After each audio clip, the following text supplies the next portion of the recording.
You're listening to the Slow Ride Podcast.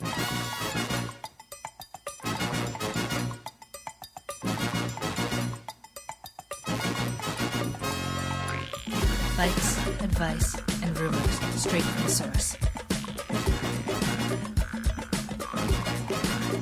TheSlowRidePodcast.com and on Twitter at TheSlowRidePod.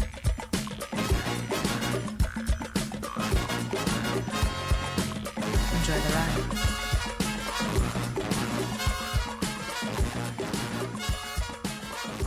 Hello and welcome to the 226th episode of the Slow Ride Podcast. This is Abby in Colorado. This is Tim in Orlando. Way to miss your cue, Tim. This is Matt in Minneapolis. And this is Spencer in Boston, Massachusetts. Guys, the gang's all back together. Got the gang together. Woohoo! I have to admit, I may have made a wardrobe malfunction here, and I didn't know Abby was going to be on. Yeah, what's up with that visor, Tim? Well, you know how we had the listener that sent us the Iron Man visor, and then the idea was that I was going to wear it in the half marathon. Yeah. And you did. Well, it didn't get here in time, and so I put this Iron Man visor on the top shelf of my bookshelf, right, like way at the top, like close to the ceiling. By all your trophies. Yeah, by all the trophies. And they had to paint, I had to get the ceiling redone because we had a leak. Mm-hmm. And so they had to replaster it and repaint it. And I found the Iron Man visor on my desk. So whoever the painter was saw that I had an Iron Man visor, and I'm permanently embarrassed now. Yeah, wow, that is embarrassing. Yeah.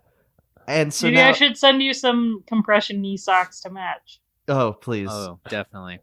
So I figured it would be kind of funny. And then all of a sudden, Abby shows up on the pod. You were supposed to be on a couple weeks ago, so I thought I would have gotten this out of the system. But now I'm wearing an Iron Man visor, and it's kind of embarrassing when you showed up. Mm-hmm. But maybe I would fit in Boulder. Well, Also, is there a tag still on it? Yes, there is, in case I my want to favorite return part. it. But there's a lot of Iron Man triathletes in Boulder, I'm assuming, where you're wintering for the winter? Yes, Yeah. there are quite a few. When you go on group, let me tell you what I assume the off season is for professional cyclists, and you can tell me if I'm wrong. Is that you sit back, you don't ride your bike that much except for giant group rides that have a bunch of triathletes on them in their goofy aero bars, and they're trying to show you what's what. And then you're like, oh, this is lame. And then you go to Whole Foods and eat a salad, and then that's pretty much it. Is that a day? Well, yeah. I mean, that would be a day for like an amateur in Boulder, I would assume. Where do the pros eat their salads? What do the pros do? What do the pros do in November? We have group rides that are very elite. They're very selective about who gets invited on said group rides. Mm-hmm. Is it a text message invite? Facebook is this group? a Slack channel? It is. Is this a Snapchat thing? Like, where is this? How are you getting this information? It's a WhatsApp group. What's You're the very name? international. You can't tell us the name, but I'm just going to assume it's like Elite Cyclist Boulder is the name of the WhatsApp group. Yeah, and it's closed, so only the admin can add people to it. So you can't like add a friend. Mm-hmm. Who's the admin? Oh, wow. Who's the admin? So we can start I'm pretty sure Abby's the admin. name dropping on the pod. Okay. So, Nice. so what happens if like you're just out rolling around and then you see that group going and you didn't know there was a ride that day? Like, is That that actually happened to me yesterday, and I was like, "Hey guys, what's the deal?" Did you try chasing them and then go like, "Come on, what's going on, No. folks?" I was in the middle of an interval, and so I actually went by them, and I was like, and it was an awkwardly paced interval because it wasn't like super hard, but it was faster than they were going. And I was like, hey guys, I'll turn around later. And then they just sat on my wheel for the rest of the interval. And then I was like, okay, I can talk now. Wow. That is awkward. It was pretty awkward. It was, yeah. So how many people show up on this elite level group ride in the off season? We like to keep it pretty small. I think the most I've ever seen on like a pro group ride in Boulder is maybe 10, maybe. Like I think it's usually 6. Do you see other pro group rides going in the other direction? Yeah, And there has to be more than one. Oh, do for you sure. do you wave at them? Do you wave at the other people, or you kind of like look pro? And Oh, you you don't always wave. You like, Okay. for example, Tom's waves at every single person, and it was hilarious yesterday because we rode together, except for my interval where I dropped him. What? Anyway, Nice. I mean, obviously. So he waves at every single person he passes, and I don't want to hate on masters.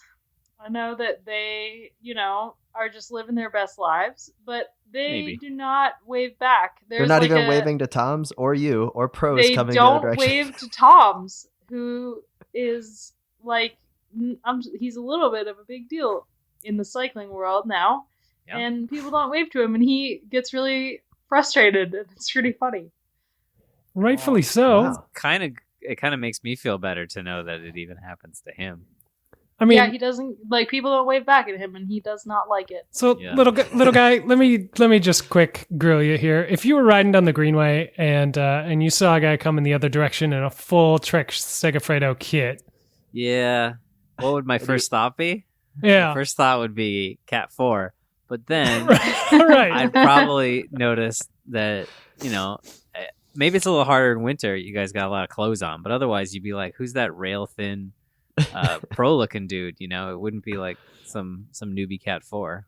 So. Mhm. Yeah, Yeah, Tom's is not real thin right now. Off-season Tom's is real. But It's you're in a soft and doughy delusional world, Toms. Abby, of like off-season pro is still like local Cat 1 like at their fittest moment, like in terms That's of true. like let me tell you about how the rest of us live in the off-season. We get a little uh-huh. Yes. little softer, I think. Let's I yeah. can Let's get say back from to the- experience. I kind of want to get back to the Boulder politics though of this WhatsApp group. So let's just say it's like a Wednesday, and you have your nice group ride, but you didn't want to invite person Y on the group ride. It's Phil Guyman. And Phil Guyman, sure. And then you walk down what's downtown Boulder, like Pearl Street? Is that what's Yeah. there? Okay. And you're just like hanging out at I don't know what, the Chipotle? I don't know. I'm sure there's an Apple store. There's probably a Yeah. bunch of, kind of the same stuff everywhere. And you see Applebee's. person Y walk by. Do you say like, Phil "Oh, hey, Guyman. missed you on the ride today?" Or do you just play it off like, "Yeah, didn't really ride much," and then you turn your Strava profile to private for that day? Like what how do you deal with this? I think you deal with it I professionally, Tim. That's the think that answer you we're would- looking for. Yeah, you'd actually probably see person Y at Whole Foods. That's like the general running in place of cyclists in general. We go to the grocery store a lot. We go to Whole Yeah. Foods most of the time. So if you're gonna run into somebody and it's gonna be an awkward encounter, it's definitely gonna be at Whole Foods. There is one person who's been a little bit booted from the group rides, for half wheeling. I was because just that's about to ask if half just wheeling is never a cool. thing. Yeah, and it's kind of you just kind of don't mention it. It's just like if they're like, yeah, so did you ride today? You're like, man, this weather, huh? It's pretty nuts. Oh, you do the nice swerve. Now, Oh yeah, so the half wheeling, do they know that they're half wheeling? oh yeah. You like everybody calls out everybody if Okay, they're half alright. wheeling. Yeah. Okay. Oh, that's so good to hear that someone that's half wheeling the pros gets shunned from the group. I love it. No one Um, likes to be half wheeled, especially in no. November. No. That's true. Okay, so you're going through the month of November. When does and you're doing intervals now? You just mentioned Yeah. it. So you're training. You're obviously building up for the season. What's that looking like for you for 2019? Yeah, so I'm already doing intervals because I'm racing Tour Down Under and the Cadell Evans Great Oceanic Road Race. I don't know what it's called. In January. Awesome. Oh, And I man. will be riding with Rally Cycling again in 2019, which is pretty sweet. I love my teammates. That's That's pretty awesome. sweet. Tim, So- I'm gonna just edit in the Aussie Corner intro music right before she gets into that segment, just as an Okay. editing note. Thanks for putting that in Cool. post. Yeah, And yeah. I got to admit, Aussie Corner is just off the chain this week because we actually have someone going to Australia that's on the pod. So Tour Down Under or the Cadell Evans Great Road Race, which one are you more excited for? I think probably Tour Down Under just because it's multi-day. Trick question. They're both amazing. Yeah, oh, sorry. I'm actually more excited for the in-between time because we're going to be down there for a full 4 weeks. It's true. Oh wow. So I'm actually most excited for in between the races where we get to hit up the like real Aussie cafe scene because I stalk a lot of those coffee shops on Instagram and they look pretty cool. Where are you There guys you going to go. be based? Melbourne, Sydney? I think Melbourne. Okay. Well, Adelaide is where Tour Down Under is, pretty sure, and then we go to Melbourne after. So Okay. it'll A be little cool. of both. Perfect. Very exciting. Yeah. It's summer down there, so it's going to be the polar opposite of the weather that you're experiencing currently in Boulder. Yes. So, Yeah. well, that's awesome. So you've got the build coming up. You've got the Tour Down Under. I mean, I'm in awe. Like that's our favorite race. I mean, that's practically a classic. That's all we talk I mean, about. That's all we talk about. Are you gonna hold Yeah. a kangaroo? You think Am I what? you gonna hold a kangaroo or a koala or something in the start village? Yeah, you got to get Oh, the yeah, photo we op. get pictures to on cycling we get to news? go see like all of the animals and stuff at the whatever petting zoo before the race. I'm pretty sure. Awesome. Okay. So there's like a petting zoo that travels with the race. A friend of mine told me, an Aussie friend of mine told me, if you ever go to Australia, the first kangaroo you'll see is dead on the side of the road. Oh. That's sad. Yeah. I do enjoy watching they're YouTube magical videos. creatures here. I do enjoy watching YouTube videos of people riding their bikes and they have the GoPro camera on them, and then the magpie birds are coming by like attacking them. Have you seen these? Oh my gosh. Yeah. So Yeah. the magpies down in Australia this time of year, I don't know if it's like because it's mating season or what, but they go freaking nuts. Like a lot of the riders, when they're on group rides and stuff, they have to zip ties to the top of their helmet that like stick straight up so that the magpies will run into the zip ties and like get freaked out. Oh, Otherwise, they get like straight up attacked by a magpie. not bad. Adrian Hedgegavarvi, I was teammates with him for 2 years, and I cannot pronounce. Nailed it. Yeah, he's down there right now, and he posted like some photo of his helmet because he got attacked by a magpie, and there's like a massive dent in the helmet because the magpie Yeah. just like went at him. All right. It's They're terrifying. That's a pretty good pro tip. With the zip tie trick. So I'm all about this zip tie trip. Mhm. That's great. You're not getting that anywhere else. I mean, No. that's just so. Are you gonna be able to get an interview with a friend of the podcast, Bling Matthews, at the Tour Down Under? Or Richie You know, Port. just like or Ricky Port? I mean, Richie Port would probably be way easier because I have an in with him now, as That's my true. boyfriend is teammates with him. Oh. Mm. Good point. Yeah, They actually Okay. had lunch together at team camp just 2 weeks ago, just the Oh my two of them. God. Oh, nice. Yeah. Do you want to? Could you ask Richie if he knows about us, and if he doesn't, then tell him that we want to be friends. And if he does know about us, just change the subject and walk away because we've maybe not spoken highly of him in the past. But yeah, we're sure. willing to change. Yeah, As for Bling Matthews, I am not gonna lie. I was stalking him on Instagram recently, and he is very cute. And he's got a small child, which wins me over. So That's know- part of the problem, Abby. That's part of the problem. yeah. that he's just super cute. Yes. You think our angst against Bling Matthews is rational? No. Have you seen his Instagram channel? yeah, we've all Yeah, seen him yeah. with his shirt off. We know. So yeah, so I am not surprised to hear that you were maybe a little more excited about the Tour Down Under than the Cadell Road Race, because I think you may have something for stage races.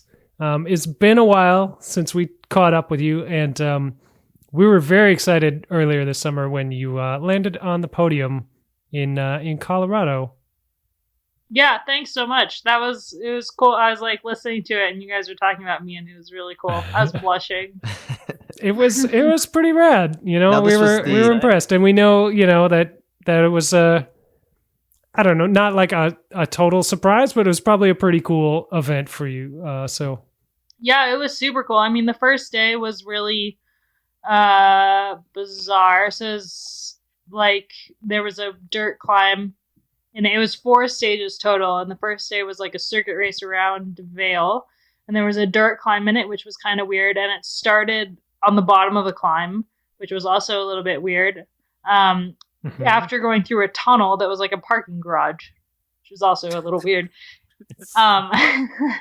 But it was the coolest thing about that day was that my parents were on the climb. Oh, nice.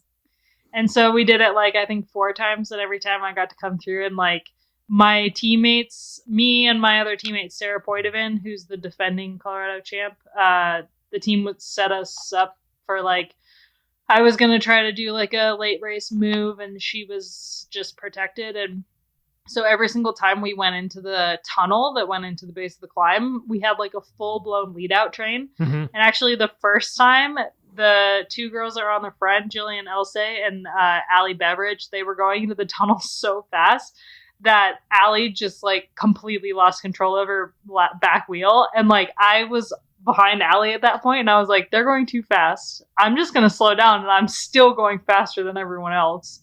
And Allie slid out in the tunnel, and it was so bizarre because it was like you're going full gas through downtown Vail, which is cobblestones, and then you take a left turn into basically a parking garage, and then a right turn onto a dirt climb, and it was just like the weirdest race. But it was super cool because like every single time we went up the climb, my dad was there cheering me on at the top, and my mom has like this huge cowbell that she can't actually, I don't know if I've talked about it on the podcast before, but she can't actually ring it because it's too big, so she holds it between her legs and like rocks back and forth. Oh my god. Which is pretty entertaining to watch. That's pretty big, yeah.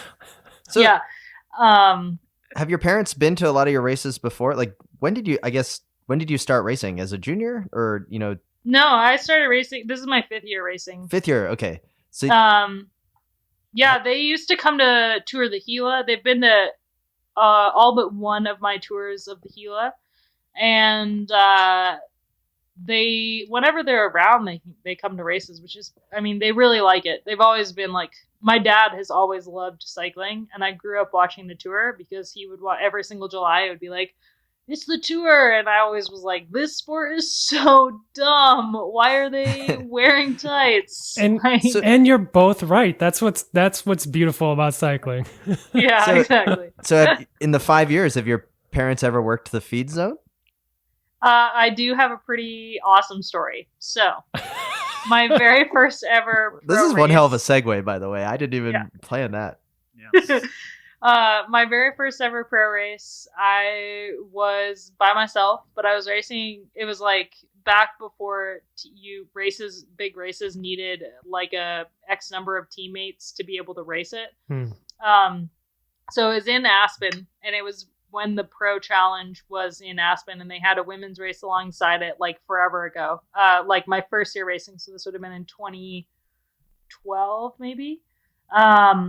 And I'd only done 2 races before then as a Cat 4, and I emailed USA Cycling, and I was like, hey, I know that I haven't been racing for more than 3 weeks, but I really want to do this race in Aspen. Can you upgrade me to a 1? And they were like, okay. So I was on the start line with like Kristen Armstrong, and like HTC High Road was there, and it was pretty crazy. And we're going through the feed zone the very first lap of this race, and my grandma and my boyfriend were in the feed zone, and my grandma like makes eye contact with me, and she goes, Abby, I have a bottle for you, and just chucks it at me. The bottle, I'm in the middle of the peloton, the bottle just hits Jeannie Longo in the head, and I'm like, a handful of brakes, like all the way to the back of the peloton, like, oh my gosh, I can't believe that just happened. My grandma just nailed Jeannie Longo in the head with a bottle. And then when I came through the next time, my boyfriend had like set a chair out on the side of the road, and my grandma was just sitting in it, sitting on her hands. It was pretty fun. That's Wow. That's a great story. But yeah, my dad went to Cascade with me once when I went solo, and he was in the feed zone with me, and that was cool. Okay. Oh. So sorry about the diversion. It's I just wanted to know if they were like prepped to also give you a bottle on this climb when you were coming by. But My dad had wheels just in case anyone flatted. he had wheels. Ah, all right. Yeah. Perfect. That's Champion. pro. Yeah. Pro dad. So this is stage 1, right? Oh yeah, so that was stage 1. It was cool. I did try to win that. I thought like I was gonna win that stage for sure. There was at one point I was off the front with Katie Hall, but it didn't work out. It all came down to a bunch sprint. So it all that happened to went me into the once in the time trial. Minnesota State Cat 4-5 Road Yeah, Championship. I was remember that. so close. Oh, I haven't It heard hurts. about that It's before. really sad. it's brutal. You never forget. You never forget. It's Yeah, true. The time trial was stage 2. It was sweet. It was like an uphill time trial at Vale Pass, and I had Jesse Anthony in the follow car Mhm. for me, which I wasn't supposed to have a follow car, and I really like follow cars. So, like, Jesse was talking the entire time. I think he was more nervous than I was. So he talked the entire time, and I didn't think at all. And then I got to the top, and I think I was in 3rd when I got to the top. So it was pretty cool. And then the 3rd stage. Oh, man. The 3rd stage was pretty great. So they set up in the parking lot in a parking lot in downtown Denver. They set up a bunch of tents for like vendors and stuff, and then they set up barriers outside said tents, like on the outside of the tents. So if you're standing in the middle of the tents, you actually can't see behind the like you can't see the barriers because there's like paneling behind all the tents. Okay. And we raced around that. That was our 3rd stage. Oh wow. Oh, wow. So that was Weird. That was real fun. Yeah, I'm sure it was just like the pouring men's rain, course. just like the men's course. Yeah. Yeah, exactly like the men's course. Stage 4 was a circuit around Denver, and it was according to a lot of the men, the worst roads they've ever raced on. So that was also interesting. But anyway, it ended up fine. Yeah. The most disappointing thing was that I was sponsored by a beer company. So on the podium, when they gave us beer instead of champagne, which is a lot harder to spray. Yeah, that's tough. That's tough. Katie Hall just upended the bottle on top of my head. So was the team, at what point did the team dynamic shift and they were like, we think Abby can pull this off, this podium spot? Or was there maybe the vote of confidence was like, okay, good job, Abby. Back to getting bottles. I don't know what you're thinking. Kind of like after the time trial, it was like, well, the next 2 days are completely flat and will be a sprint finish. So I guess we're going for Abby's podium spot. And on the last day, I did try to get in a breakaway and move up to 2nd. I was in multiple breakaways that day, but just nothing. The sprinters just wanted to sprint. So, but yeah, the team was great. They're really good at, when somebody's riding well, they'll back them. So it worked out well. It was cool. Awesome. Well, that's awesome. And the best part is it's totally putting you into awesome form for spring training season down in Australia when you're going to crush Tour Down Under. It's gonna be great. That'll be interesting. I don't usually race that early, but we'll see. So what have you done with your what was it, like is it a Quiznos plate? Like what was your trophy? Yeah, tell us about the it's trophy. This is what coupons, we right? need to know You about. get a lot Trophy. of coupons, I'm assuming. A lot of coupons. I'm not gonna lie, I don't even remember what it was. Wow. All right.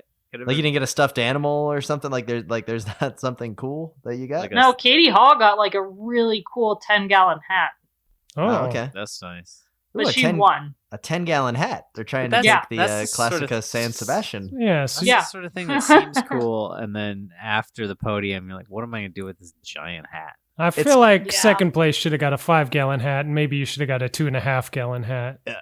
So Yeah. little guy That would've winning been the cool. 10-gallon hat's kind of like winning a giant stuffed animal at the state fair.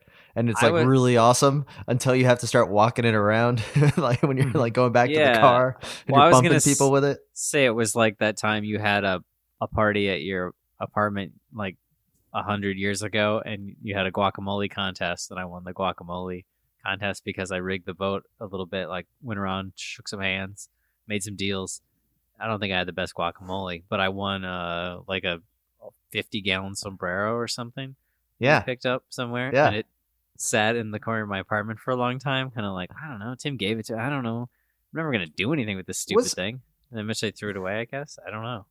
I will say the guacamole party may have been the greatest party that I've ever hosted. So anybody can Probably. take that idea and just everyone brings their own types of guacamole. And then you have a guacamole contest. It's Yeah, great. yeah. That's a great party idea. That's a pro tip right there. It was great. Yeah. And You know what else is a good party? Is a breakfast party. Yeah. Oh. Breakfast. That sounds party. really pro. Like, how's that work? Like, one person brings French toast, or you just kind of, it's like a potluck. It's potluck. I had a breakfast party for my birthday party when I turned 24, and I just made everybody breakfast. I made like a bunch of pancakes and waffles and French toast and like casserole type thing. And a bunch of people came over and ate breakfast, and then we went on like a 6-hour ride, and it was awesome. Oh, that sounds pretty cool. All right. It was a good party. I was and that- wondering how and- this worked as a pro. All these pancakes, all these. Yeah, all you these got to things. ride Yeah, afterwards. 6-hour And ride. everything's You just have to be on justified. the. You just had to get the invite on WhatsApp. Yeah. To, Yeah. Yep. to the Only breakfast on the party. WhatsApp group. Yeah. But let's get into the preem lap. Okay.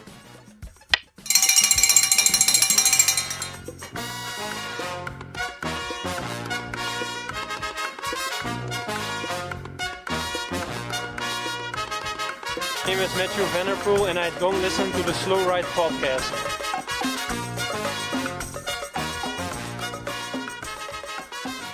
Hey Spencer, who we racing for this week on the preem lap? All right, Tim. This week is very exciting because this preem lap is brought to us by a brand new sponsor. Power Dot. It's Power Dot. I'm pretty excited. It's Power Dot. Yes, Tim. It is Power Dot. You are correct. Why don't you? Okay, so I already know what Power Dot is. Uh-huh. It's pretty awesome, and there's a pretty sweet promotion here for the slow ride listeners. Yeah. But you're definitely more educated in how to tell this product, because you know me, I get really excited, and You don't say. I could, yeah. So Power Dot. What is it? Yeah, okay, so you know what it is, but we're going to gloss that over because obviously you know what it is. But just in case somebody else listening doesn't know what it is, Power Dot is, quote, the world's smartest muscle recovery and performance tool. Basically, it's your own personal masseuse. It's your own personal soigneur. They're not making bottles for you, but they're doing everything else. Okay, you buried the lead also here, Spencer. Okay. It has a awesome mobile app. Like, that was probably one of my favorite things about using it. Oh, yeah. Right? Is that the app is super simple, and it's got all of the programs already pre-programmed. Because you know me, I'm not the mechanic person, right? I'm not going to be able to figure out what kind of pressure needs to go where. Yeah. The app kind of walks you through how to use it. And when you do, it's like the massage therapist that makes you recover faster, but then also, I don't know, I just felt a lot better. Yeah, after exactly. using it. It's super simple. It's a couple of electrical diodes that you stick to your affected muscles, wherever, legs, knees, ankles, arms, back, whatever, neck, where you need a little massaging, where you need a little therapy. And you pop open the app, you set the level that you want it at, and you say, this is on my neck, go. And it just goes. It knows what to do. No. It's super easy. Run by Bluetooth. You can adjust it up and down from your phone. You don't need to know much of anything to use this. Yeah. Yes. And, you use it as, it's not going to make you George Hincapie overnight, but he uses it. He does use right? it. Like, so it's going to make you feel pro. But the best part that we've learned is that there's the best story of the 2008, well, the saddest, but what became the best story of the 2018 Tour de France, Mhm. directly impacted by the Power Dot. Yeah, exactly. And of course, we're talking about Lawson Craddock from EF Education First Dray Pack team, who sadly crashed on stage 1 of his first tour. And it was about to be a tragic story about how, he wasn't going to be able to continue, et cetera, et cetera. All the journalists had their stories already written up about how tragic it was. And Power Dot sent him one of these devices, and he started using it on the area around his shoulder, scapula, where he cracked that bone, and used it to activate those muscles and flush out all of the bad juju, and like, Yeah. and just No, sort it's of stimulate the recovery of those muscles. And he finished the Tour de France, the world's hardest bike race. Yeah, and that's no joke. And It's no Power joke. Dot Yeah. totally helped it. we're going to be using these over the next couple weeks. We're going to be checking in because we all got them. I'm pretty excited about kind of the feedback that we're all going to have. Mm-hmm. But the best part is that PowerDot is giving our listeners 20% off their order. Yeah. If they go to PowerDot.com, and use Slow Ride at checkout, you get 20% off. So Yeah. that's pretty bang up. No, it's true. Find out some more about it. You can take a look at what this thing actually looks like. It's not intimidating, which is kind of, you get some of those big space boot compression things, and it's just, what a pain. This is totally different. PowerDot.com. Check it out. Learn a little bit about it. We're going to talk about it, like Tim said, over the next couple weeks. And if you decide to go for it, use the code SLOWRIDE to get yourself 20% off at checkout. All right. Tim, are you thirsty? I'm always thirsty. Are Actually, you- I could use a little hop in my step. Yeah? You seem a Yeah. little down. Yeah, you seem a little like you're dragging. I am dragging a little bit. Well, we here at Wide Angle Podium have a solution for you, sir. We have partnered with Grimpeur Bros to produce the full Schleck coffee. We did not. That might be copyright infringement on the Schleck brothers, but we're not gonna go down that road. I welcome the lawsuit. I mean, it'll it could good be for us. Yeah, it could be a good For us. press. Like, yeah, exactly. Get the word out. It will definitely be good press. Mm-hmm. Yeah, maybe we'll put that out there. We'll put some feelers out. We'll have our lawyer, What? make some Sue calls. us. Has to be sued. Sue us, Frank. Please. We still, I have not put his beans in the mail, so maybe that'll get the ball rolling on that. But needless to say, they are delicious. Grimpeur Brothers fresh roast coffee every week. So you place your order, they tally them all up at the end of the week, roast it all up, and get it in the mail to you post haste. So you have fresh beans for your ride, for your weekend, and for everything else you use your coffee beans for. And part of those proceeds go to support the Wide Angle Podium. And you go to bit.ly/WAP beans, or you can head over to wideanglepodium.com, and there's a banner on the right-hand side to find out more about the Grimpeur Brothers Full Schleck Coffee Blend. Absolutely. Also want to give a quick reminder that the Slow Ride Reviews is now live in its own feed in iTunes. We've got a couple more episodes coming up. We just did a recap interview with Gary Crandall, the host of the Schwamigan Fat Tire Festival. So we're hoping to have that up in the coming weeks. And I think Little Heimar might be contributing to the newest review, because I got him a Strider bicycle, Okay. right? Yeah. So Little Heimar at 16 months old, he wakes up from his slumber and he comes out kind of groggy-eyed, and I'm like, "Hey, I got you a bike." This is like tearful moment. My wife is taking photos nonstop, like trying to like record this, Mhm. and he looks at it and he comes over to it, and I kid you not, guys, that he tried to swing his leg over the seat. Yeah. But me being me, I still had the seat up really high. so he totally legged into the seat and didn't make it. And then it fell over and he was like, "Wah!" I started crying. Yeah. So I had to try it again. And then he just stood on top of it for a while, enough for a rider card photo. Mm-hmm. Yeah, very Look important. Good. And then he never moved. Like it's going to be a long time coming. But anyways, it was his Which leg, first ever Tim? bike. Which is he like you, or does he mount the bike the correct way? He mounted the bike the first time the correct way, Okay. but then And the failed. second through 20 times, I made him get on from the track side. Just because I knew this question was going to come up. I wanted him to get on from the right side of the bike, just because I'm like, Kevin Powell's does it this way. Yeah. So anyways, that you, review may Kevin, be sweet. coming up on Slow Ride Reviews. Check it on your iTunes or wherever you get podcasts. Yeah, and that's just that ties in with everything else on the Wide Angle Podium Network. Shows like Bike Shop CX, Consummate Athlete, Crosshairs Radio, all great stuff over on wideanglepodium.com. We're really happy to be a part of the network and get the support from you guys to continue to make these shows possible. So that's All right. that's where to go to find great stuff. Absolutely. Good stuff over there, and let's get back to the show.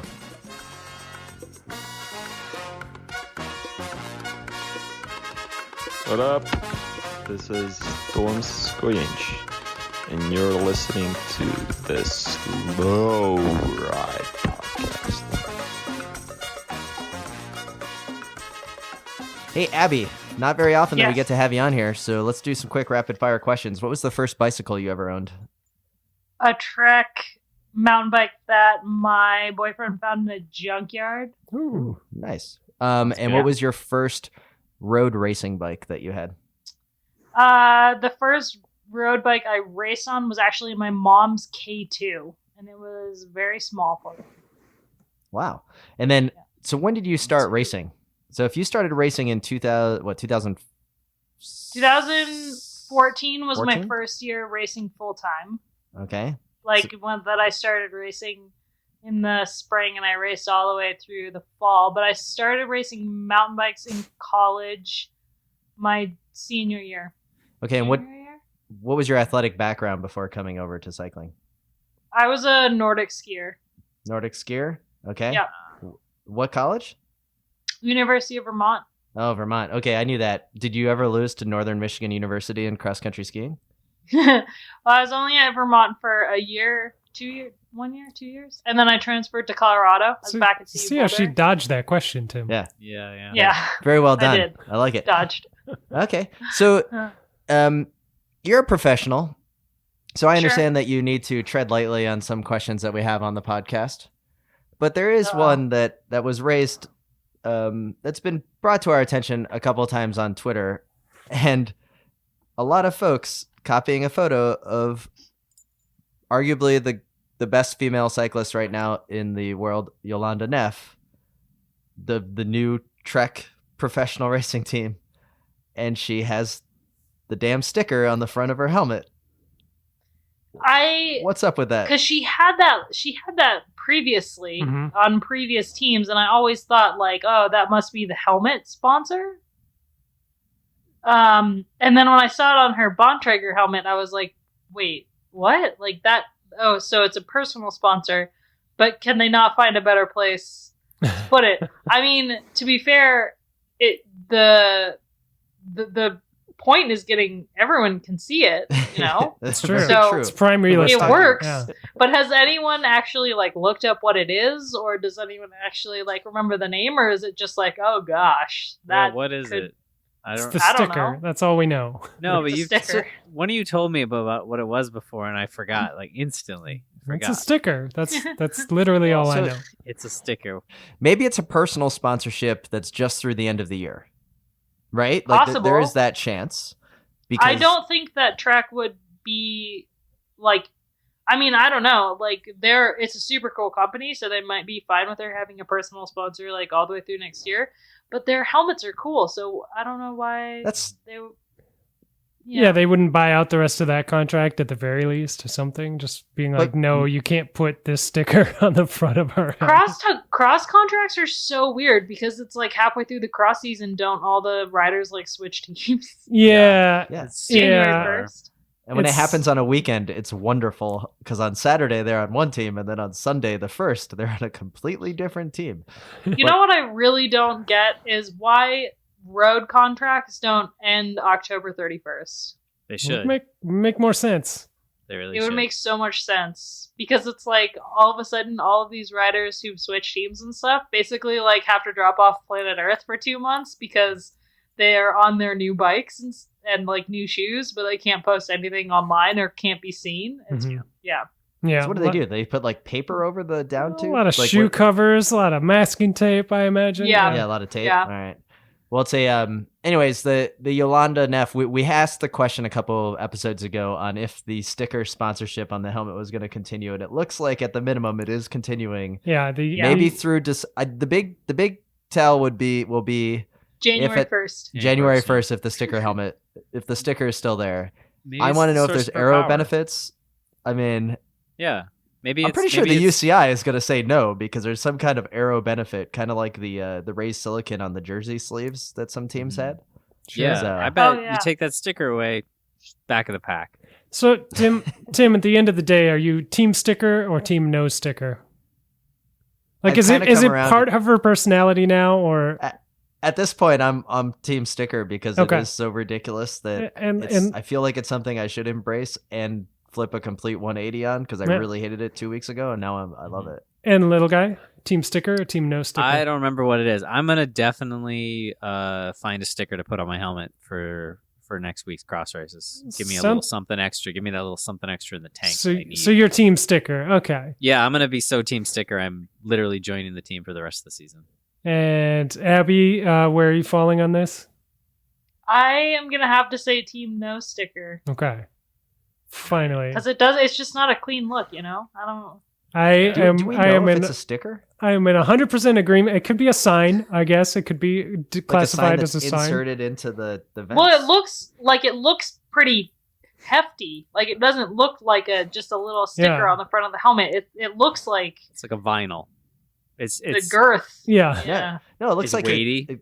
it's almost like Yeah. those air fresheners you put into the vents of your car, right? It's got a little clip, and then Oh, it's a Sure, little yeah. clips into Febreze the arrow. clip. The arrow. Yeah, part it just up keeps top. the helmet Sure. fresh. So this pod is split 50-50, team sticker, team no sticker. This debate is going to rage on for Yeah. years to come, So- I'm sure. Or at least until Probably. January 1st. Maybe the front of her head's too light, so the sticker Yes. just keeps her And head down, so she stays more arrow. Just let's move on to the next topic Okay. because You know? this is actually important because we do have a pro here. The winter season is coming, right? And Mhm. since I'm in Florida, I never have to do anything with winterizing a bike besides maybe changing the tires because it's just so nice out and I'm riding all the time in short sleeves and Mhm. it's great.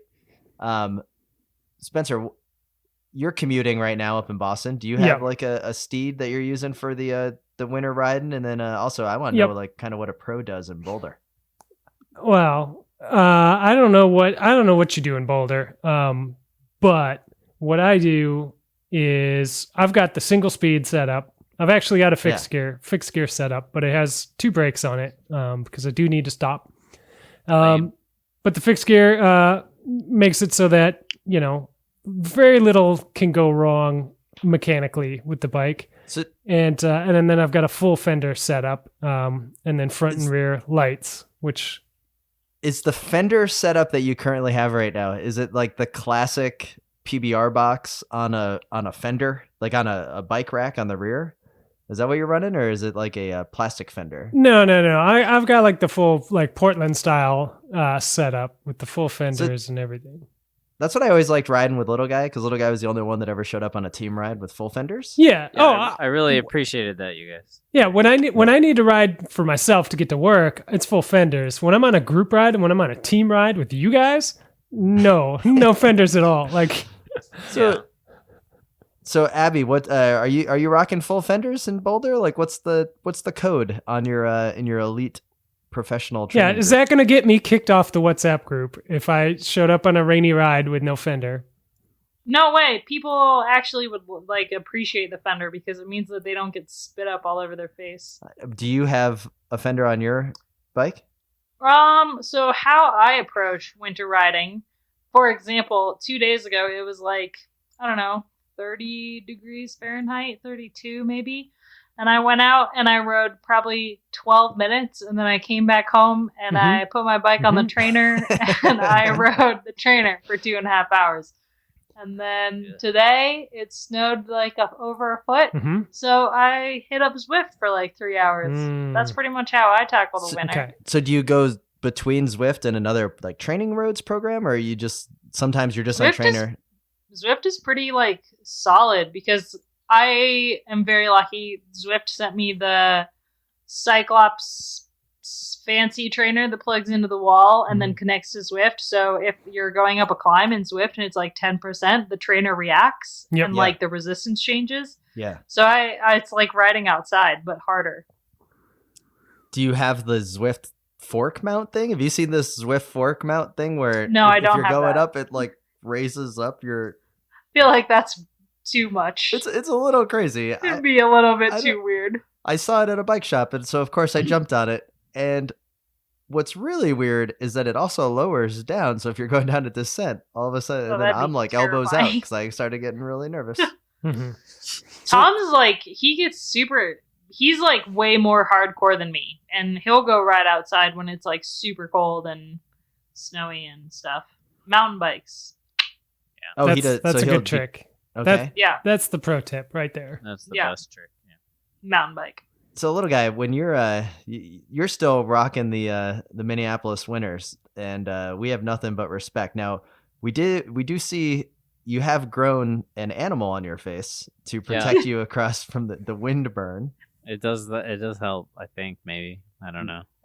And friend of the pod, all the way Ray Roblowski. Man, I seen him 2 weeks in a row downtown. Did he tell you this? No, but he tweeted all about it the other day. Okay. and his tweet was fantastic because anybody that knows Ray knows the seriousness that he brings to it. And he says, "I saw a little guy for the second Friday in a row. He's a real messenger, delivering important documents. He's not trying to keep the fucking soup hot." Yeah, he said that to me. Basically, that's exactly what he said to me when I saw him. So I'm glad. so he little put guy, it you're still out there in the internet. winter. What's your current bike setup? How are you winterizing your bike? Well, I was gonna tell you guys, I built up a new to me, like mid '80s Fuji touring bike, which I'm very excited about because it'll be my first ride on it tomorrow.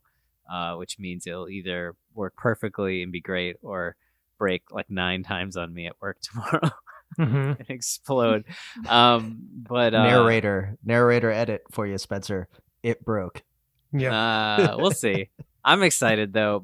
You guys, I don't know if I told you guys I think I told you my beloved Trek touring bike, which was like my touring bike, my work bike, my first cross bike for a couple years when we raced cross. Oh, yeah.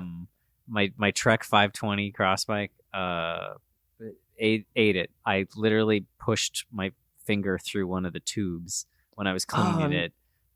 So that's how much rust had gotten to it. So I had to retire it. So this is hard. It's my first winter without my beloved Trek for a long time. That's a hard loss, but you just gotta think, So- well, I gave it a good life. I did the best I could. It was happy while it was with me.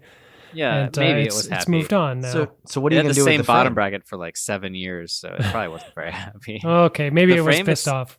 It's on my floor in the basement. I thought I would. You're not gonna Maybe. you're not gonna bury it or like hang it up somewhere.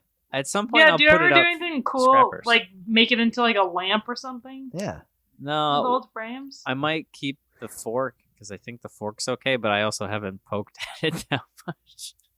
That's true. So I was going to we'll say, see. I've seen shops that kind of turn like the rear triangle somehow Yeah. with the seat post into like a stool. Yep. But if your That's a frame good was one. rusting apart, you might not. That might not be a great idea. It was the chain stays that I pushed my I could push through. So I don't know if there's much that I could do with it. I could maybe make a really nice pile of dust. So this new bike that you've got, this new Fuji, is this a bike that was abandoned on a bike rack that you had watched for about 2 years? Then you're like, "Ooh, you know what? I'm gonna free that bike and just break the lock and take it." Sort of in that friend Colin, hi Colin if you're listening, in Chicago, saw this bike in downtown Chicago for, I forget, like all of last winter or something. And he kept telling me about it. And I was like, all right, whatever. And then I was like, hey, I actually broke my Trek. And he's like, I'll get you that Fuji. And so he got me this abandoned Fuji. So yes, it was an abandoned bike. So I'm basically only riding abandoned bikes now. I'm going up in the world every day. Are you riding this Fuji at the Minnesota State Cyclocross Championships next week? No, I won't. I don't know what I'll ride. I'll ride one of my silver aluminum cross bikes. That's all I ride. I do think I'm going to do well this year because usually you guys know that I follow a strict regimen of actually racing every weekend and training. And this year I have not trained and not raced very much and haven't raced for the last 2 weeks. And so I think this might be the ticket actually to get me a result because I've never got a good result when I've tried and trained.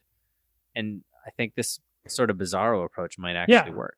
Oh, You're going in fresh. Yeah, I'm going in super fresh. This and has I've been never my done that approach before. for like So- 4 years now, little guy. And I got to work? tell you, it's decent at first, and it gets continually worse. Mhm. The I'm more you hoping to rest- kind of You rest your way lap. into fitness for a while, and then you rest your way Yeah. into unfitness pretty quickly after that. I think So I've what- already done that. I've wimped out the last 2 weekends because it's super cold and crappy, and the races are so uninspiring here. You guys know that most of the races are so uninspiring that I'm like 20 degrees. No, not going. Staying home.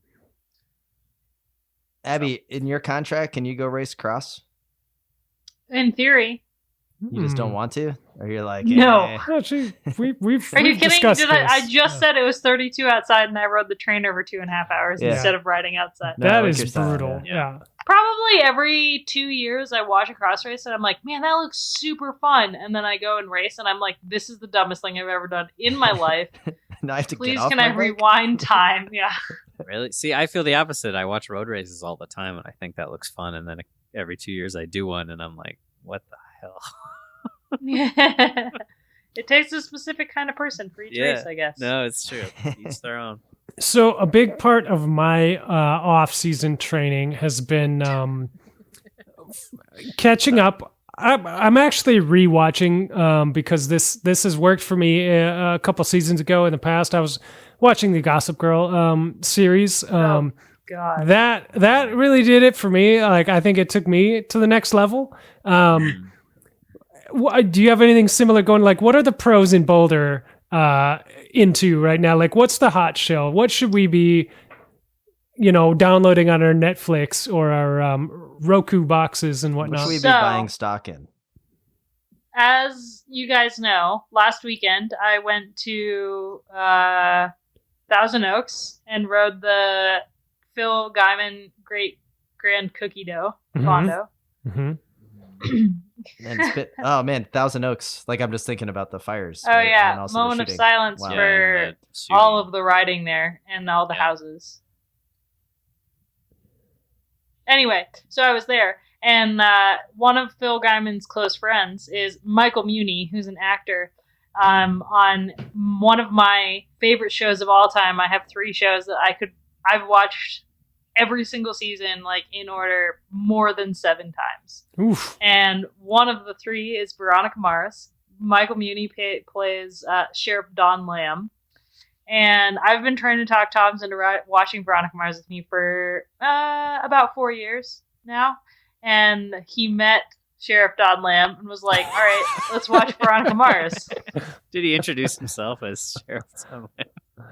No, but I rode up to him and I was like, I'm so sorry to be weird, but I just gotta say that I am a huge fan. And I like almost started crying.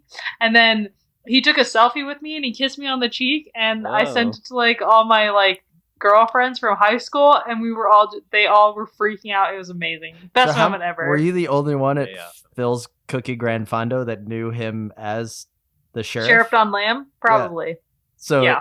he was I mean, also he's probably only- pretty stoked that someone recognized. Like, he probably enjoyed being like kind of like just the semi, like, oh, I'm just doing the Grand Fondo, and then you come Well- up and blow his cover. He's actually quite a big cycling fan. Okay. So he came up to Tom's and was like, hey man, like super great to meet you. And Oh. Tom's obviously has no idea who he is. And I'm standing next to Tom's like silently losing my cool. And then I went up to him like probably 20 minutes later when I regained some kind of composure. And then I was a total nerd. It's a full circle freak out there. Yes, but because Tom's met him in person and was like, this guy's actually a pretty cool guy. Like, he's actually a really cool guy. I rode with him for like an hour on one of it's 2 days of riding. And on one of the days I rode with him for a while, and he was like, we talked about other things than Veronica Mars, but Tom's actually I find met that him. hard to believe. Yeah. You were like, okay. In Did you, like, episode 3, in season 2. Yeah. in season 3, episode 6. Like, Yeah. Like, what did you mean when you said that? Okay, I don't know what Veronica Mars is, and I'm gonna give you. I'm gonna give oh you 30. my Watch Veronica God. I'm gonna give you 30 seconds of podcast time to tell me why I should be watching this. Elevator pitch. Kristen Bell Mhm. is a detective and solves detective cases. There's murder. all I There's remember love. Detective. is a There's school tears. bus. There's high school. There's, oh my God, it's just Oh god, it's so good. Anyway, like because Tom's met Michael Muni, I convinced him to finally watch the show, and last Sunday, the reason I wasn't on the podcast is because we were binge watching back-to-back 6 episodes of Veronica Mars. I know. Which is amazing. As we repeatedly tried to Skype constantly, like over and over again, saying, "Oh, she'll be here. She said she'll be here. It's no big deal. Like she's gonna show up, guys. Don't worry." I applaud the the candidness and the it's a pretty damn good excuse. So that Good excuse. It's very rare that it's not a good excuse, and I'm still sorry. No. But it's very rare that I'll convince Toms to watch more than one episode of a show in a row. But actually, even today, we watched 3 episodes before this. So I think listeners of the pod now need to, when they see Go watch Tom's Veronica or Mars. you on the side of the road at a race or in Boulder, if they're kicked off the WhatsApp channel, Mhm. to hold up Veronica Mars signs or something about some inside joke that only Veronica Mars only a true fans Mars would get. head would know. Yeah. Oh, they call them marshmallows. There you go. Wait, where are they called? But if you haven't seen it, like I really recommend it, and it's on Hulu. And it is winter, and if you're riding the trainer, Yeah, and good time. you want to watch a show, All right. Great British Baking Show will only get you so far. It'll get you Yeah. pretty far. It'll get just I you watched pretty it far. today for 3 hours. It was pretty good. Well, I personally appreciate that advice. I'm not going to be riding the trainer because it's nice out. But Yeah. that being said, Oh. I appreciate you sharing. Anything else to wrap up the show before we get on our way? Yeah, we should help Abby plug her other podcast. It's not something we normally do here, but I listened to the last episode, or at least what I think is the last episode, about the television coverage for women's cycling, and it was super, super good. So I just want to, first I want to say that, but then I want to let you go ahead and plug that and let people know where they can find it. Thanks. Yeah. So I host the Box Women Insider powered by Canyon, and you can find us on Apple Podcasts, Google Play, Spotify. We're a lot of places. Boxwomen.com/podcasts is like where all the info is. And yeah, the last episode was definitely the biggest episode we've ever done, in that we had multiple interviews with people from various different aspects of cycling, talking about the lack of TV coverage in women's racing. And we found that a lot of people are really quick to complain about no live coverage, Mm-hmm. but don't actually know how much work goes into having the live coverage. Mm-hmm. And it's a little bit of a interesting subject, because personally I didn't want to even do the show, because I'm of the mind, like, if they're going to have a race, if they're going to be world tour, they need to have live coverage. But my boss was really pushing, and actually after listening to it, a lot of my opinions did change about, A lot of mine too. like, yeah. it was really interesting. And that's technically our last episode for the season, just because I know absolutely nothing about cyclocross, so I'm not going to try to cover it. But Neither do we. we will have we will have like random episodes come out. For example, there was one interview with Ashley Mulman-Passio in the last episode about TV coverage that was actually like a 55-minute conversation, and that will come out as its own episode in the next couple weeks. Yeah. So there's still like stuff coming out. So Yeah. if you like women's cycling, give us a follow on Apple Podcasts or whatever. Yeah. And Yeah, check that one out. It was super good. There was a ton of like just opinion stuff, and then a lot of like good inside baseball stuff to like really actual like numbers. Yeah, kind of made it like some of the technical challenges were really spelled out in a way that made sense. Like why that choice isn't always as simple as it sounds like, and what some solutions could be. And anyway, I thought it was really good, really well done. It's a show that I enjoy anyway, and you are part of the Slow Ride family now, so I just want to let you plug that. Thanks. Well, Abby, it was awesome having you on the pod, and it was even cooler that you did not mention once again that you got to meet George Hincapie, and we did not. So appreciate that, once again, you're not kind of rubbing that at us, like saying like, oh, I hung out with George. So Well, we do text. Not even WhatsApp.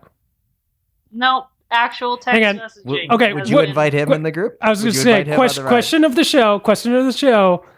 Is he in the group? Did he make the cut? No. All right. Yeah. We got an age cap. No Masters riders. Pretty He wasn't sick waving burn. at- George is a half wheeler. I've ridden with him. I know. Wow. He seems like he would be. He seems That's like nice. as a Way to slide that one in there that you've ridden with him, so you would know that he's a half wheeler. Wow. Okay. I like your style. Well, with that, we'd like to thank everyone for listening to the Slow Ride podcast. I'd like to thank BK1 of Rhymesters Entertainment for the intro and outro music. We'd also like to thank Grimpeur Bros for their continued support of the Wide Angle Podium Network. And check out the Wide Angle Podium family of shows. This is Tim in Orlando. Matt in Minneapolis. Way to miss your cue, little guy. This is Spencer in Boston, Massachusetts. Abby in Boulder, Colorado. And the Slow Ride Podcast would like to remind everyone to wave to all your fellow cyclists that you see out on the road. Even Tom's. Mostly Tom's. I don't know if anyone else gets so offended when they're not waved back at. We all do. The Slow Ride Podcast. Bikes, advice, and rumors straight from the source. TheSlowRidePodcast.com and on Twitter at TheSlowRidePod.